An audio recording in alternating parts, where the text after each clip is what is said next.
በነገራችን ላይ እኔ አንድ በጣም የምቃወመው ነገር አለ የሰዎችን ለመንካት ፈልጌ አይደለም እኔ ስለማስተምር ተማሪዎች ለምሳሌ መጽሐፍ ቡክ ማለት ሲፈልጉ አንድ የተዘጋጀ አለ ሃሁ ሂሃ ሄሆ ብሎ እስከዛ አለ እንግሊዘኛን በቀላሉ ይልና ተማሪዎቹ ቡክ ለመጻፍ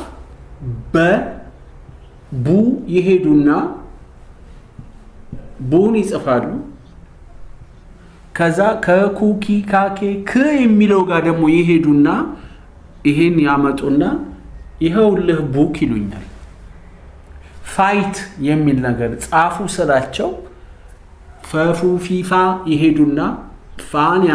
ያመጣሉ ፋይት የዩይ ያየ ይሉና ፋይ ተቱቲ ታቴ ት ይሄዱና ይሄውልህ ፋይት ይላል በጣም ልክ ያልሆነ አካሄድ ቢኖር ይሄ ቤት በየቤቱ አንዳንድ ቦታ የተለጠፈ ፖስተር ነው እንግሊዘኛን በቀላሉ ተብሎ it's misleading በነገራችን ላይ የሚሸጡትን ቦታ የዛሬ ስንት አመት ሄጃ አናግሬያቸዋለሁ ልክ አይደለም ኦኬ እንደዛ ቢሆን ኦኬ ግን በጣም የተራራቀ ነገር ስለሆነ እሱን ባትከተሉት ጥሩ ነው መሸጡም ራሱ ልክ አይደለም